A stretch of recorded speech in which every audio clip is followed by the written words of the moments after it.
Salut tout le monde. Donc là j'ai la voix qui est un peu cassée parce que je reviens de la manifestation de Nancy contre le pass sanitaire et j'ai eu la nouvelle, pas la manif mais par des amis.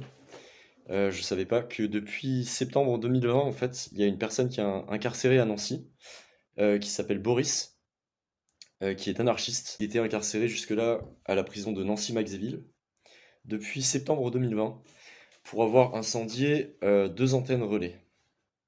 Alors j'ai découvert du coup cette histoire et récemment, euh, donc samedi 7 août, il y a eu un incendie dans sa cellule à Nancy à 6h30 du matin. Donc ça faisait quasiment un an hein, qu'il est en prison actuellement.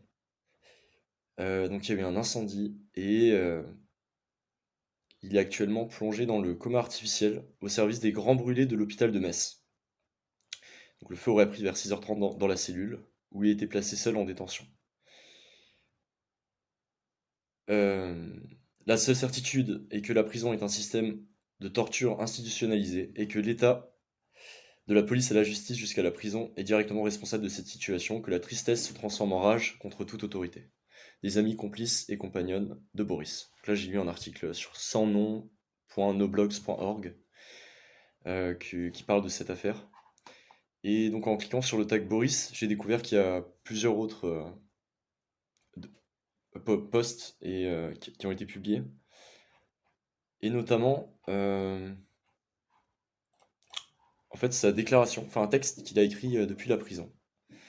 En...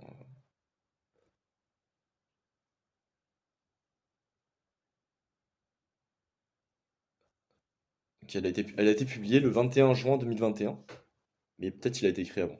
Donc ça, je vais vous le lire en fait. Donc c'est un texte que Boris a écrit. Donc Boris qui est actuellement brûlé, on ne sait pas trop pourquoi. Soit quelqu'un lui a brûlé, l'a brûlé dans sa cellule à 6h30 du matin, soit c'est lui-même qui a décidé de le faire. Et dans tous les cas, c'est juste horrible. Et c'est ce que fait la prison aux personnes d'une certaine manière parfois.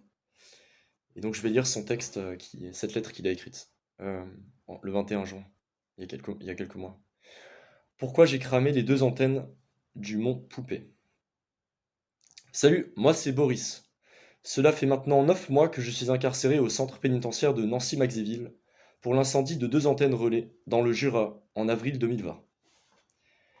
Si je me décide seulement maintenant à écrire quelques mots publics autour de mon affaire, c'est notamment lié au fait que l'État vient de me juger, et il me semble vital de coucher sur le papier mes impressions et mes rages contre ce techno-totalitarisme, qui ne s'estompe absolument pas depuis que je suis enfermé, bien au contraire. Alors que l'État s'accordait pour muser la population en la sommant de rester sagement chez elle sous prétexte d'endiguer la pandémie de Covid-19, des vagues de sabotage ont déferlé en France et en Europe, Pays-Bas, Angleterre, Italie, contre les infrastructures de la domination technologique, antennes relais, réseaux souterrains de fibre optique, centrales électriques. D'est en ouest, du sud au nord de l'Hexagone, des pylônes ont été abattus, leurs câbles sectionnés, et pour la plupart carbonisés par dizaines, interrompant les télécommunications, la géolocalisation des téléphones portables et l'espionnage de celles et ceux dans le viseur des organes de la répression. Au moment de rédiger ces quelques lignes, ces sabotages contre les réseaux télécoms continuent de plus belle, même si la domination a tout intérêt à la dissimuler ou à les minimiser. Parfois, l'ampleur des destructions est telle qu'il leur est impossible de les mettre en sourdine, comme l'incendie d'un relais TDF dans les Bouches-du-Rhône début décembre 2020, ou encore le sabotage incendiaire revendiqué à côté de Limoges pour commencer l'année 2021 avec de bonnes résolutions. La toile technologique qui couvre l'ensemble des territoires se répand à toute vitesse et perfectionne son fonctionnement avec le nouveau réseau 5G, permet de faire accepter tout un tas de nouvelles normes sociales imposées par l'État sous les recommandations et la bénédiction de médecins et de scientifiques. Au même titre que tout un tas de produits et de drogues qui maintiennent la population sage et docile, les écrans jouent un rôle de premier plan pour faire accepter le confinement au plus grand nombre. Télétravail, télé-apéro, télé-école, télé, etc. Comment la domination aurait-elle pu faire respecter cette assignation à résidence à grande échelle sans toute cette technostructure? L'heure est à l'accélération des flux et des données, à la connectivité des objets du quotidien pour contrôler, écouter, tracer et espionner toujours plus, rendre l'être humain sans cesse plus esclave de la machine.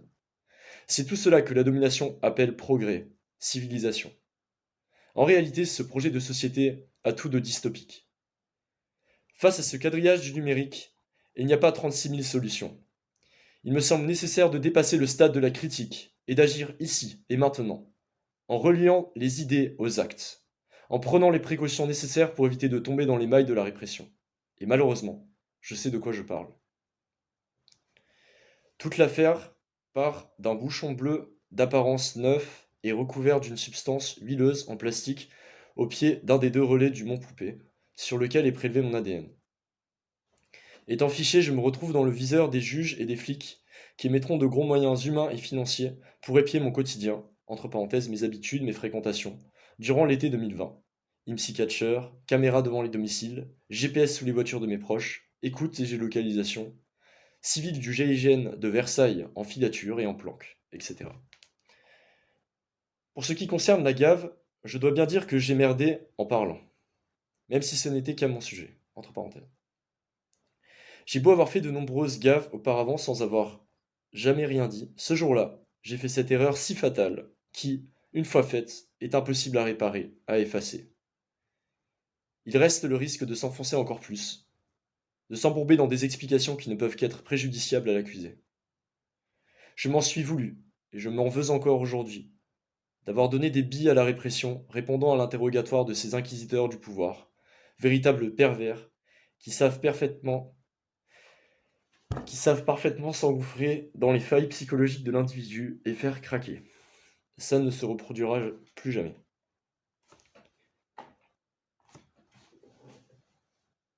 Le 22 septembre, à Besançon, les gendarmes de la section régionale de Besançon et d'autres de la cellule d'Oracle, accompagnés de la police judiciaire de Dijon, ont déboulé aux alentours de 6h30 chez moi, ainsi que dans deux autres domiciles.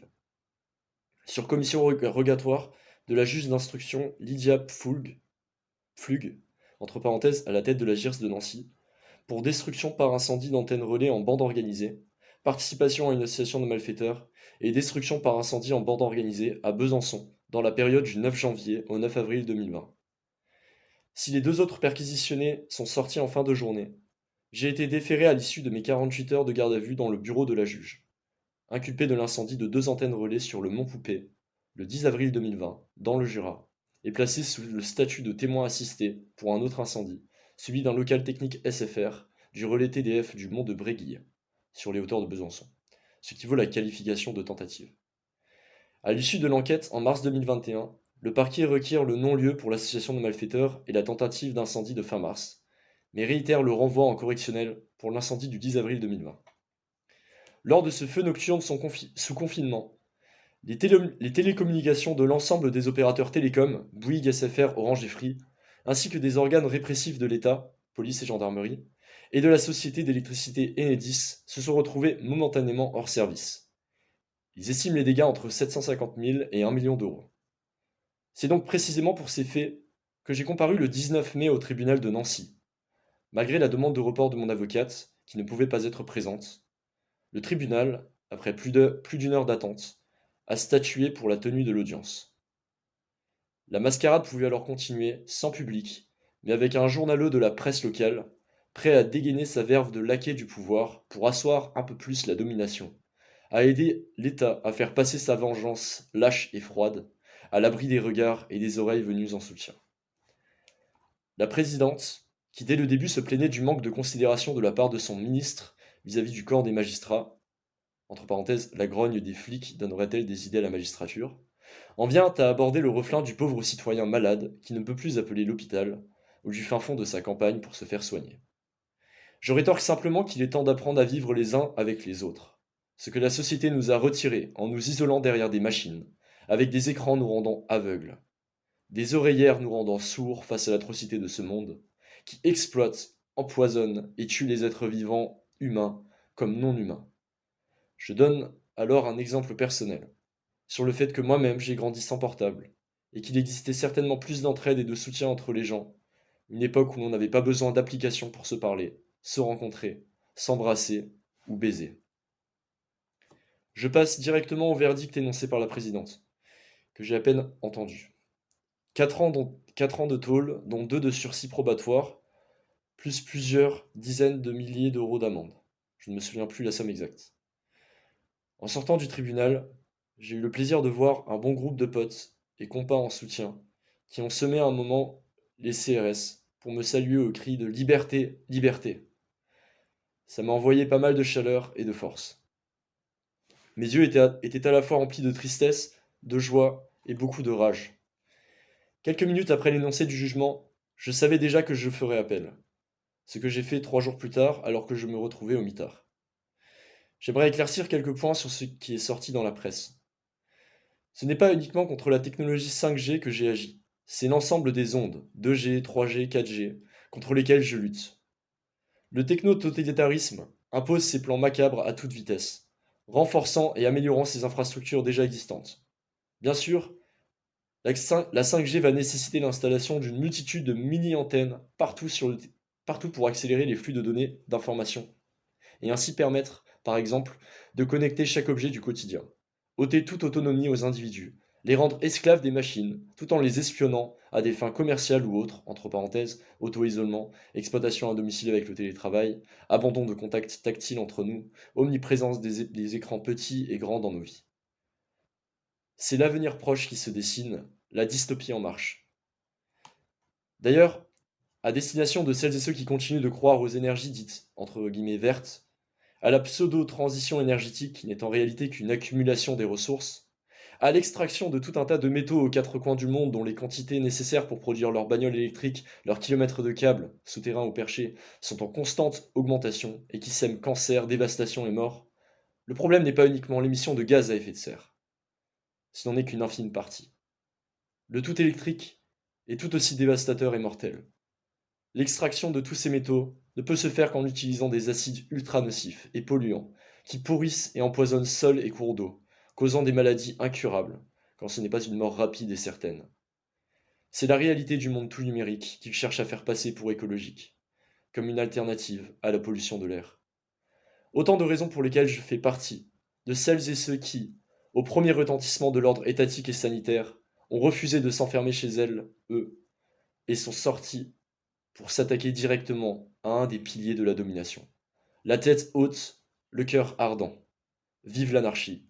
Boris. Et donc là, il y a une précision, c'est pour avoir son numéro d'écrou et lui écrire, on peut lui écrire au besakatak@riseup.net. Donc c'est besaka2tak@riseup.net. Donc là, ça c'est la déclaration, enfin un texte qu'il a écrit dans la prison pour revendiquer ses gestes. Et donc je tiens à rappeler que donc Boris, là, le samedi dernier, le 7 août, à 6h30 du matin dans sa cellule, il y a eu un incendie et il a été transféré à l'hôpital de Metz et on aura des nouvelles prochainement. Et voilà, donc on ne sait pas qu'est-ce qui s'est passé et je voulais partager cette information. Et voilà, en espérant qu'il va se remettre, que c'est pas trop grave et que ça donne de l'inspiration ce qu'il écrit. Voilà, à bientôt tout le monde. Ciao.